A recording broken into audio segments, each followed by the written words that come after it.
मीरपुर नाम के शहर में तेजस अपनी पत्नी नीरू के साथ रहता था। पति पत्नी दोनों ही नौकरी करते थे।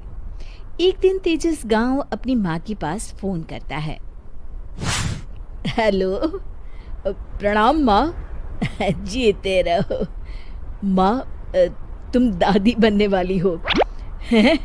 अरे वाह, ठीक है बेटा, मैं कल ही आती हूँ। जब माँ जी शहर पहुंची तो बेटे बहू ने बहुत अच्छे से स्वागत किया।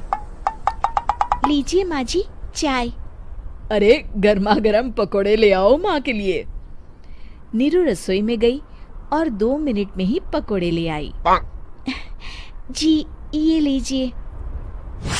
बहू जादू से बनाए हैं क्या? अभी तो रसोई में गई थी। यम्मी। माँ जी, शीला रसोई में पकोड़े तल रही है, मैं बस लेकर आई। हे भगवान, मेरा धर्म भ्रष्ट कर दिया तूने। अब तो गंगा जल से शुद्धिकरण करना होगा। दूसरे दिन, माँ जी मैंने नाश्ता बना दिया है, ऑफिस जा रही हूँ। पर अभी तो घर का सारा काम पड़ा है। शीला आती ही होगी, झाड़ू पोछा बर्तन कपड़े वो सब कर लेगी। हमारे जमाने में घर का सारा काम हम ही करते थे। जी माँ जी, आप बहुत होशियार हैं, मैं घर ऑफिस दोनों नहीं संभाल पाती। तो जरूरत क्या है घर से बाहर जाकर चाकरी करने की? वैसे भी घर का काम खुद करने से घर में बरकत आती है, समझी? पर माँ जी। पर वर कुछ नहीं, इस महीने की पगार मिले फिर ऑफिस बंद है। हाँ।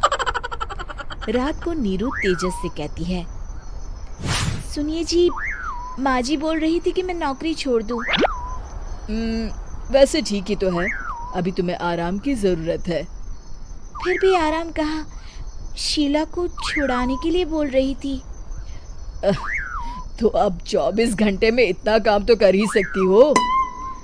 पर जॉब पसंद है मुझे, घर पर मन नहीं लगेगा। अगले दिन जब दोनों ऑफिस के लिए निकल रहे थे, मेरी तो कोई कीमत ही नहीं है इस घर में। माँ जी, आजकल महंगाई बहुत है, रहन सहन भी बदल गया है, दोनों नौकरी करते हैं तभी ठीक रहता है। अच्छा, तू कहना क्या चाहती है? मेरा बेटा तुझे बिठा के खिला नहीं सकता? तू ही इस घर का खर्च चला रही है, हैं? नहीं माँ जी, मेरा वो मतलब नहीं था। मतलब खूब समझती हूँ, ये बाल धूप में सफेद नहीं किए मैंने। हाँ। अब तो ये रोज का काम हो गया था। तेजस भी रोज की झिकझिक से परेशान हो गया था। एक दिन उसने कहा, नीरू, वैसे भी तुम्हें मैटरनिटी लीव मिलने वाली है, तो अभी से ही छुट्टी ले लो। पर क्या, मेरी सैलरी अच्छी खासी है। आखिर नीरू ने रिजाइन कर दिया। जब बच्चा हुआ तो घर में सब बहुत खुश हुए। कुछ दिनों बाद तेजस फाइल देख रहा था। क्या हुआ तेजस, कुछ परेशान लग रहे हो? अब हाँ, वो हमारी जितनी सेविंग्स थी वो तो हॉस्पिटल में और छठी के फंक्शन में खत्म हो गई है नीरू। और अभी वैसे मंदी चल रही है तो मैं बोल रही थी कल मुन्ना को हेपेटाइटिस का टीका लगवाना है। नीरू, क्या पोस्टपोन नहीं कर सकते? नहीं जी, बिल्कुल नहीं। अब तेजस को समझ में आ रहा था कि उससे गलती हुई है। पैसों की कमी का असर घर के माहौल पर भी पड़ रहा था। अगले दिन, बेटा मेरा चश्मा और ये दवाइयाँ ले आना, पर्चा देते हुए माँ जी ने कहा। जी। तेजस, मुन्ना के लिए दूध का डिब्बा और डायपर भी ले आना, और ये किराने के सामान की लिस्ट है, इसे भी लाना है। तेजस गुस्से में लिस्ट मरोड़कर फेंकता है और चिल्लाता है, पैसे क्या पेड़ पर उगते हैं? ये ले आना, वो ले आना। अरे पर ये जरूरत का सामान ही है। वो गुस्से में बिना कुछ कहे ऑफिस चला गया। अरे अरे लंच तो ले जाइए। नीरू दौड़कर डिब्बा पकड़ाती है। एक दिन खाना खाने के बाद, नीरू,